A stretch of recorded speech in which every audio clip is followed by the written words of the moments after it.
No part of the media world has been hit harder by digital change than the news business.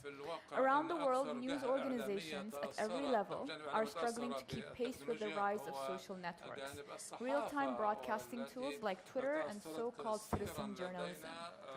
To talk about those changes, we've invited Nart Bouran of Sky News Arabia, based here in Abu Dhabi, along with Greg Beitchman from Thomson Reuters and Yousef Gamal El Din, Middle East Correspondent for CNBC. Leading the conversation will be Bill Spindle, Middle East Bureau Chief of the Wall Street Journal.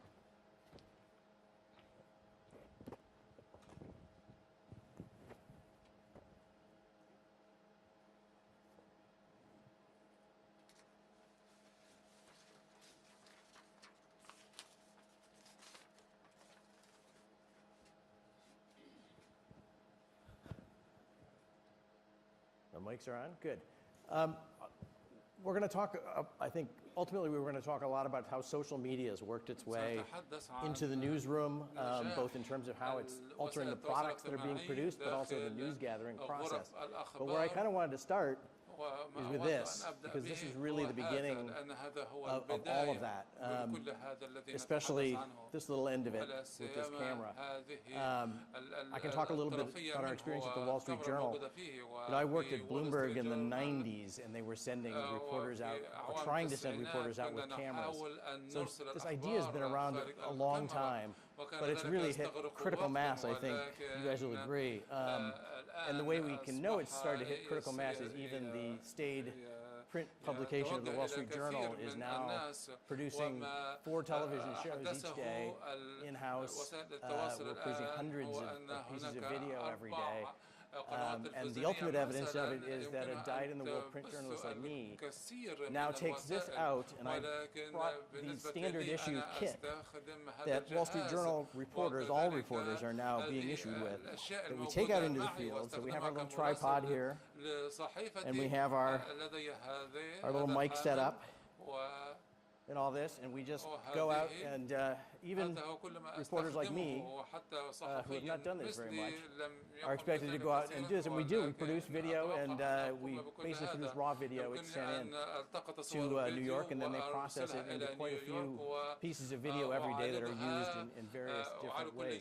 But the big change, has been in the portability of these things, and I think mostly the ability to, the broadband ability to send these videos in real time. So that's really started to completely change the way news operates, which has raised all sorts of issues that we're going to get into today, both on the product side. So let me just, I think the one thing I want to start with is Nart.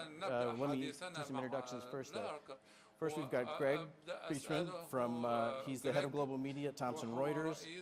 Nart Bouran, who's head of Sky News Arabia here in Abu Dhabi.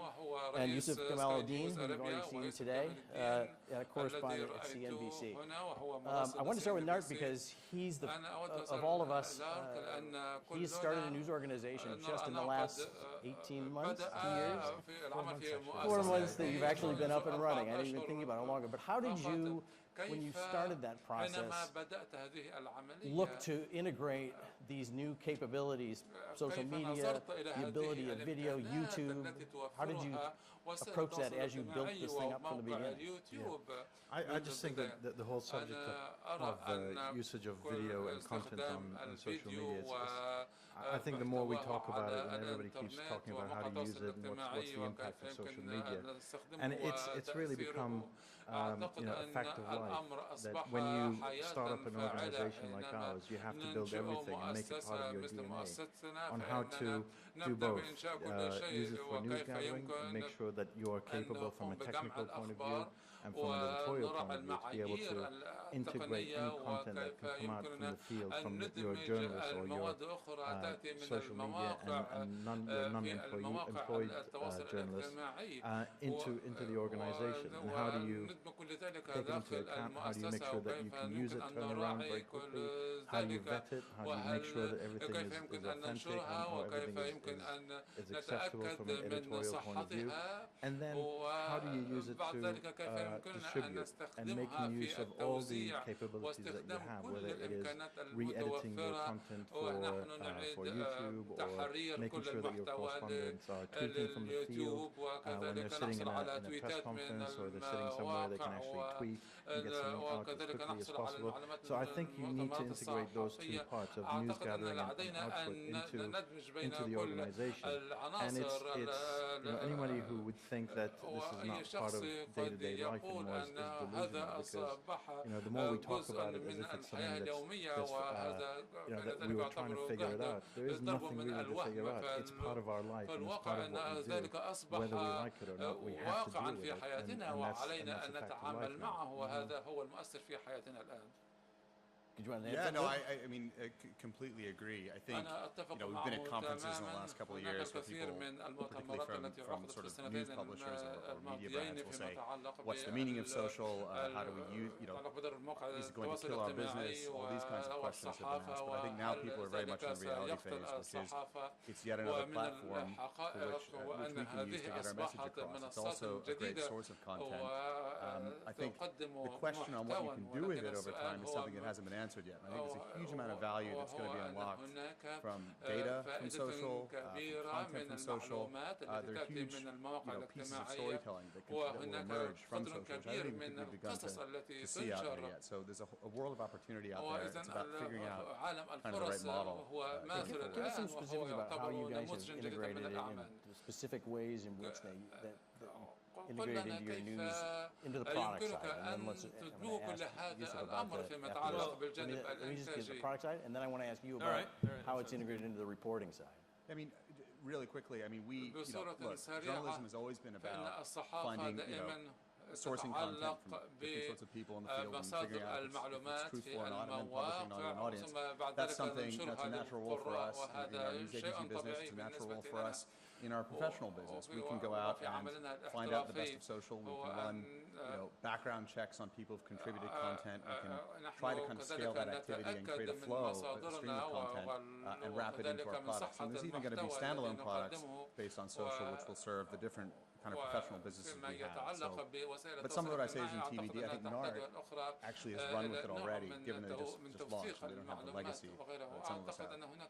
I think it's important to actually build relationships even with people out there who are contributing and giving content to news organizations. So we look at content that comes from other sources other than our journalists, just like any other content. But we have to check it. We have to make all the necessary checks, and we build a relationship with them. And we know that these people are authentic and these are real, and that's how we create that relationship and making sure that our content is something that can be used from an editorial point of view.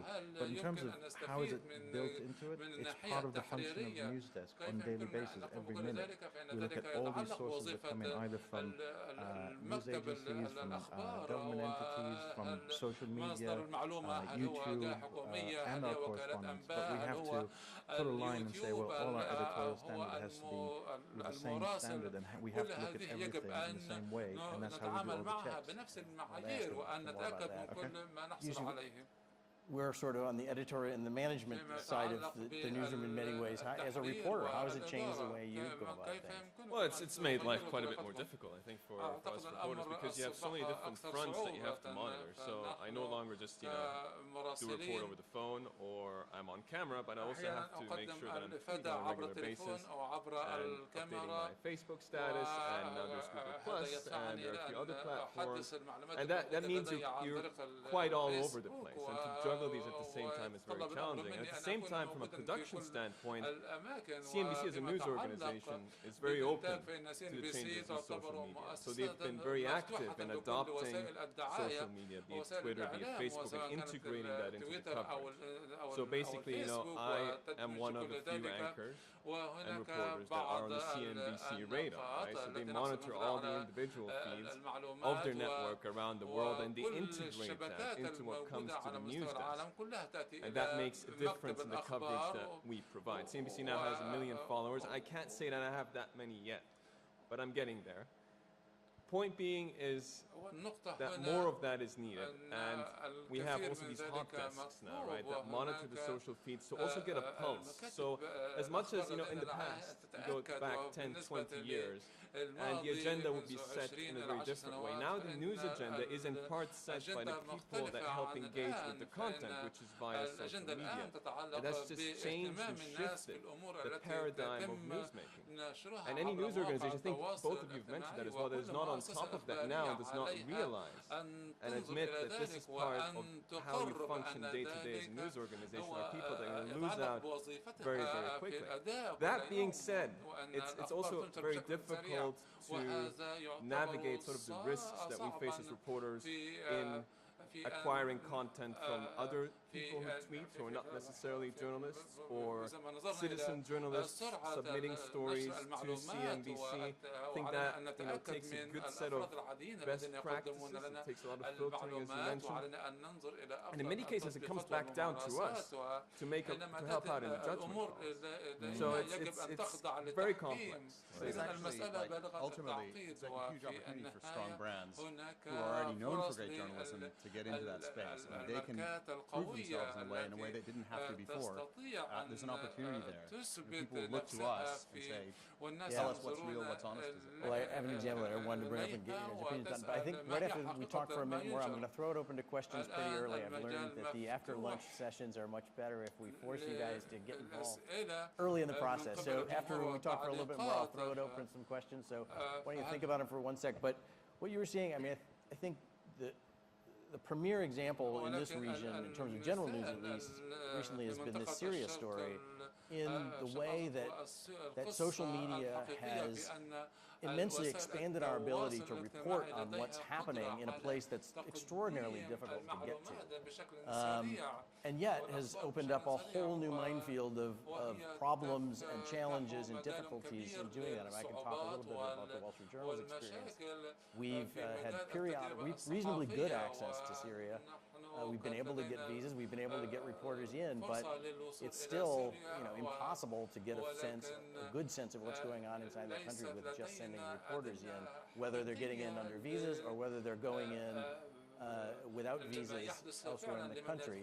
But that's forced our reporters into a situation where we're often sitting in Beirut, spending much of the day going through YouTube videos, trying to figure out, is this real, is this not real, is this a crowd of 300 people or is this a crowd of 10,000 people?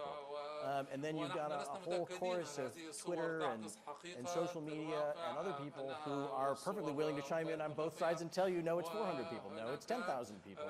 So it's quite difficult. How do you guys sort through that? I think it's, again, first it's really important to be transparent about what you know and what you don't know. So, if the tweet you don't think is reliable, hey, this is out there, this is trending, we've seen other pieces of evidence that it's true, but we're not sure. So that transparency and building that relationship with the end user is a huge piece of it. The second thing is I think boots on the ground, journalism. I mean, actually going out and validating and verifying to the best of your ability what it is. Again, but again, bundled with transparency around how you went about figuring out if it's true or not. And if you can build that relationship and that trust, your audience will come with you. You've got a great opportunity, again, to show off your journalism, show off your kind of news gathering. It's difficult. I mean, it really is very difficult. And something that Yousef has also mentioned as well, that you have to go through everything.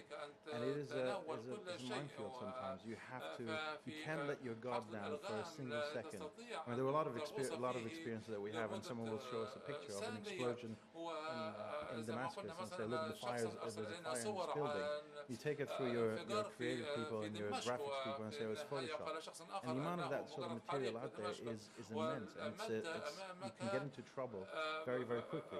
But the other point, as Greg mentioned, is just to be very, very honest and say, look, we haven't verified this, but this is what's going on and this is what has come to us.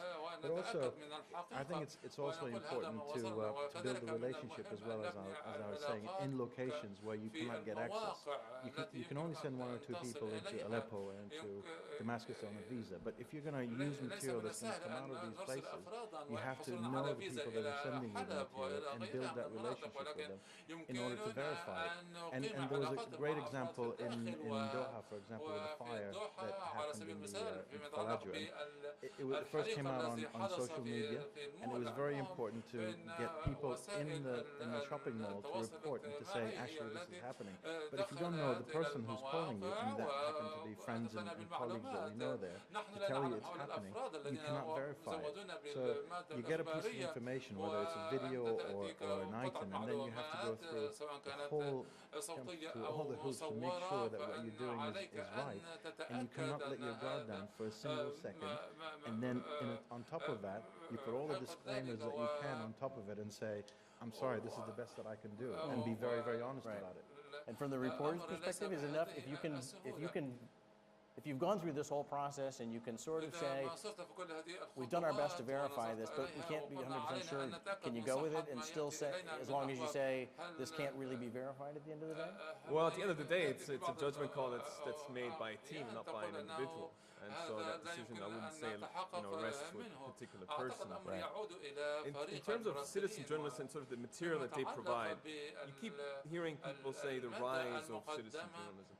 Citizen journalism has been around long before J schools have been around. I mean, this idea of engagement and the broader public participating and the gathering of information is nothing really new. But I think it's all been amplified by social media.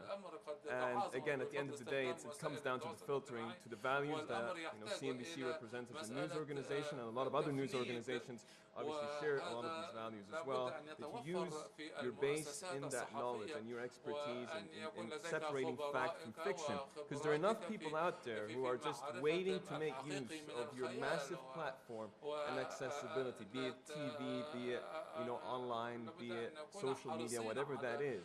And so, as you said, you can never let your guard down, and the pressure is immense on everybody participating. This is a cutthroat game, and the amount of room that's left for error is minimal, and you know that as well. I have a question. One here. Get a mic there. Is there another mic? Why don't we put a mic there too? Can I just make things a little more difficult for the panel? I'm told that within 2 years, smart telephones will be capable of transmitting live pictures. Now, everything that's been spoken about has been a retrospective editorial process. How will the panel cope with live pictures from somebody's smartphone? We've been using that out of Syria via a platform called Bambuza. We've had it's an app that sits on your iPhone and can transmit live video from any location. For us, it's an easier question, perhaps, because we have many different customers, and many different customers will have many different needs. And in fact, we often have scenarios where people want different things, and we can only deliver one stream of live content. So actually, if we can get across 100 streams of live content, we can potentially serve up 100 different kinds of audiences. I think that we'll be able to manage it from our side. I'm not sure what works for you. I'd love to be on the shoes of an agency again and say, I'll put it out there and it's your choice if you want to use it or not.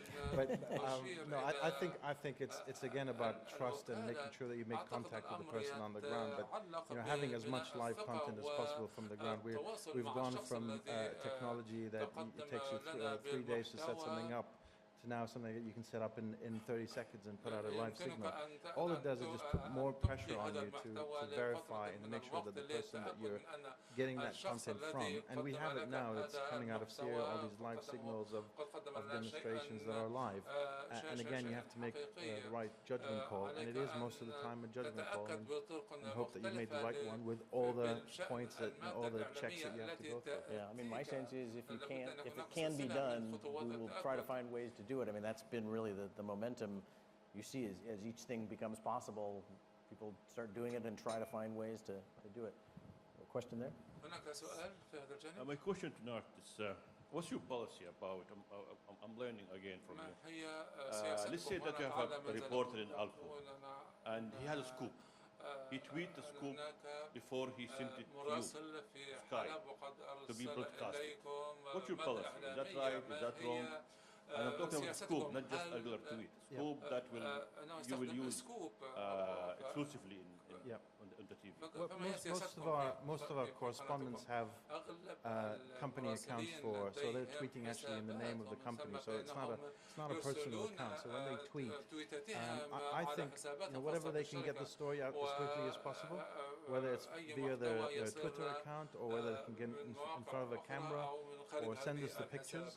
I think it's about, especially when it's our correspondent and it's a reliable source, it's a matter of getting the material out as quickly as possible. If it's tweeting it, it's quicker than standing in front of a camera. Sure, we will take anything, the quickest way that we can possibly get it. But in terms of a policy, I think we look at it as all these means are available for our correspondents, and they should use every single one of them. And if it's tweeting, then it's tweeting. If it's a camera or sending the rushes or doing anything that they can do, I think that's the message that we give our correspondents. How about at CNBC? Yeah, I was just going to point that out. At CNBC, we follow quite a similar policy in terms of getting the message out as fast as possible. In the ideal scenario, you would ask for it to be tweeted from the company account, but if that's not possible, then you should at least loop in the official CNBC account in your tweet to make it recognizable as a CNBC message. But as such, when it comes down to a scoop, obviously you need to integrate the brand somehow, and that would be one way of integrating the brand. So at the end of the day, we are tweeting on behalf of CNBC, as CNBC reporters specifically, and that is our function online. And yeah, so that does make sense. That fits as well in with the Sky News Arabiya model. But it is a company tweet. It's the company account that they tweet from. It's not a personal account. We're a little more nuanced. I think we would ask, who's that news relevant for? If it's a paying customer, we want to make sure. For example, as a financial market customer, we want to make sure that news got to them first via a professional platform. But of course, we do use Twitter, but I think our business model is different. It's not about being an advertising platform via news, it's about selling content to professionals, so it's nuanced. Question? How about in the back there? Thank you very much. I'm interested to hear you guys talking about, you're putting caveats on instant information that comes your way and that you've got to get out pretty quickly. You might say, well, look, we can't verify this. So when you do that and you publish it, aren't you handing the role of adjudicator of truth away from the news organisation to the audience? In other words, shifting the entire relationship that's been built between journalists and readers, viewers, whatever. I would argue news now is a conversation, right? I mean, absolutely, and our job would be to lead that conversation. I mean, that's a bit of, maybe I'm overstating the case, but it's by and large now an interactive sort of a conversation. Our role is to lead it with the best possible editorial values. We may have other ways of dealing with social media. For example, we might just be able to present data on something that's trending that we haven't verified. There might be different ways of presenting the story. I think the caveats as well are a lot of times from a legal perspective as well. And no matter how much you put a bug on the screen that says pictures from YouTube or something like this, there is a legal aspect of it as well, where you have to make sure that you're informing the viewer that this is, although it's grainy and shaky, it's not done by you. You actually got it from somewhere else. But even getting to that point, I mean, that's the last step of verification, or disclaiming that this is yours or not your content. But I think you go through a whole lot of steps before you even get to that point. But that's the last one that we feel that is legally bounding, that we have to say, this is not our material, we picked it up from somewhere. We verified it, looks good, looks right, but you need to know that this is not ours.